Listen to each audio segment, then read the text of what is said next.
next pot I'm going to make is a bread plate or a lunch plate. I'm working with 4.5 pounds of clay. I've always found it difficult or challenging to make a bread plate or a dinner plate or platter that tied into the rest of my work because it's difficult to stretch volume into a plate the way I do on my other forms. The solution I've developed has been to cut the rim and create an undulating rhythm around the edge of the form. I always throw plates on an absorbent bat, and anything larger than this size plate I would throw on plaster to make it dry out a little bit faster. By wetting just a circle of the bat, that also helps me position the ball of clay in the middle of the bat.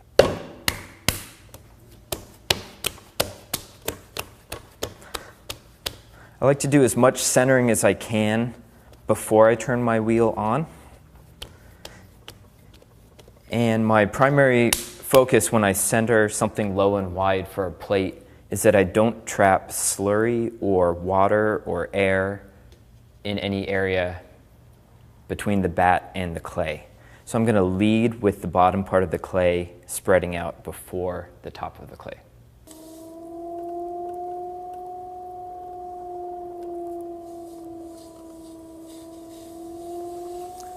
To do that, I'm going to position my left hand so that it's firm against the clay at the top, but there's a space at the bottom for the clay to move into.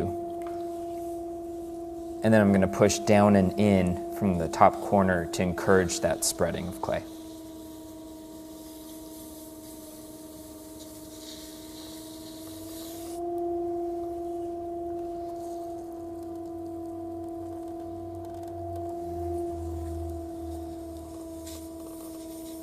And it may take some time to figure out just how wide you want to center a plate so you have enough support for it to spread out into an even curve, but not so much clay at the bottom that it's not really doing anything for the form.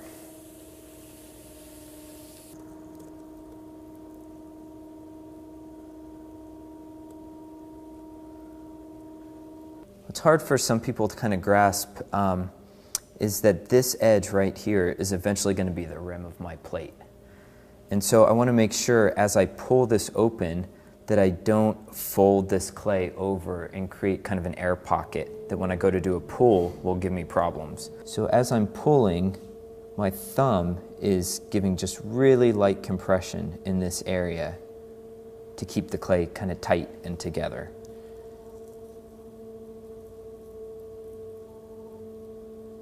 And I stop along the way and recompress this rim as I go. And that's usually a good time to stop and measure my thickness. And I can see I've already pushed a little bit of clay back into the middle, and that's helpful to know. So before I open too far, I can go back and open a little deeper again. My goal here is to open the plate with a very low continuous curve. I don't want it to be flat with a rim.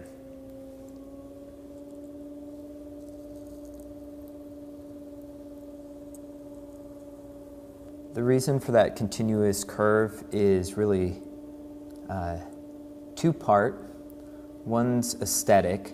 I just like the way a continuous curve looks versus a flat plate. And the other is structural. That it becomes kind of an inverted arch and it prevents the plate from sagging during firing. And that's especially important for porcelain plates, which do like to settle down in the kiln. And so every time I want to open a little further, you'll notice I still start at the beginning, at the middle, and work my way out. And that's a good way to maintain that curve. This is where you can have problems, and so I pay a little bit extra attention to compressing this clay into itself and avoiding a seam.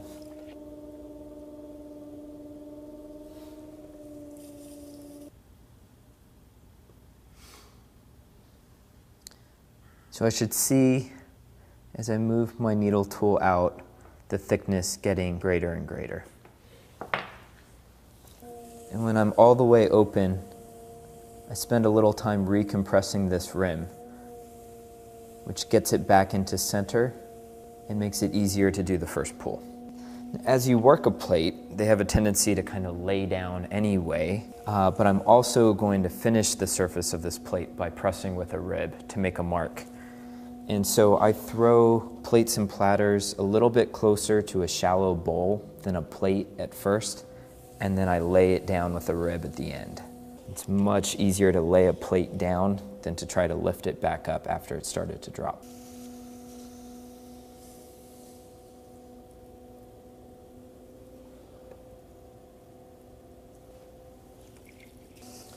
I like to start these pulls again from the center rather than just from this edge. This area right here where you start to lose support on the underside is usually where you would develop the beginner's hump that once you get into a plate is really hard to get out. So by moving through that area with light pressure several times, it's much easier to get the continuous curve I want than trying to be too aggressive and forcing the clay out in one big pull. Before I cut the rim, it's helpful to pass over the surface a few times with a rib. And so when I like to start from the rim and move inward, I feel like this part has the least amount of structural integrity right now. And sometimes when I end a pull at that point, my hand might be a little shaky, or I might have kind of found myself holding my breath and lost control a little bit. So if I start with that trickier area, it's really easy to compress down into this thicker, structurally sound center of the plate. This process also slightly begins the laying down of the rim, but most importantly, it removes some of the excess slurry, which is really important to do before I cut the rim. Because if the plate's really wet and I cut the rim, that cut clay wants to stick back to the plate. I'm going to cut the rim with a cheese slicer that I've removed the rolling bar from so that I can cut a little thicker than it's usually set for. And I'm going to make this cut with a bouncing motion of this wire and try to divide the piece visually again into sort of soft thirds. If that's hard to visualize while the plate's spinning, you can make little marks in the rim. And then as the wheel spins, your eye will catch those little shadows and tell you when to move up and down. It's important to make sure the wheel's spinning fast enough that you get a continuous cut, but slow enough that you can really gauge your proportions. And I usually do 2 simple in-out cuts and then one with a little bit of waviness to it.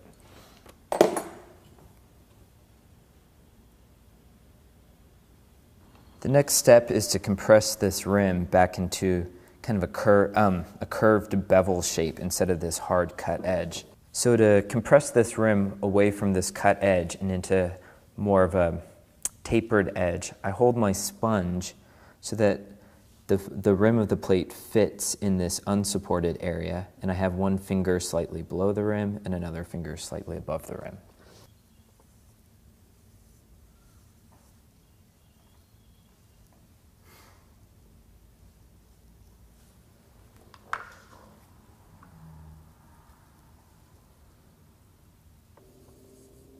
And I usually do 1 or 2 more pulls after I cut the rim, and that kind of softens the cut. And having that extra thickness was helpful at that stage, but for the final plate, I don't need it that thick.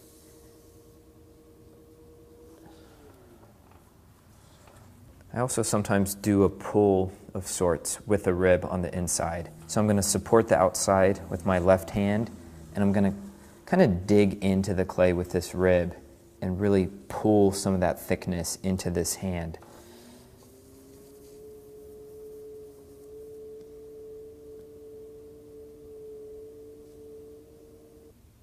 I'm just going to remove any extra slurry with my chamois.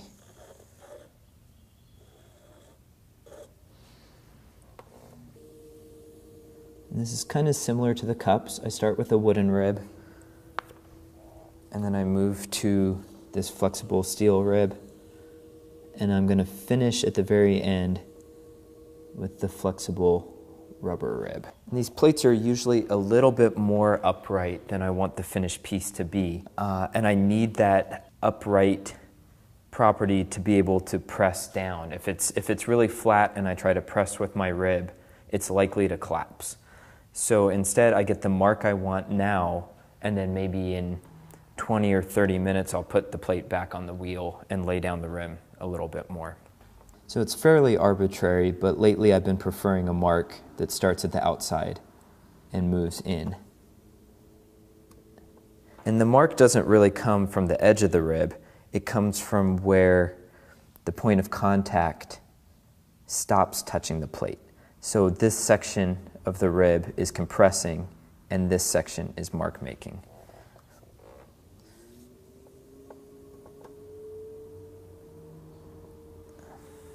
When I throw plates and platters on plaster, I don't pass a wire underneath because the plaster is going to pull the moisture out of the clay and the plate should just pop off the bat. When I'm on masonite like this, I do want to cut it off, but probably not until the plate is stiff enough that I can remove it from the bat.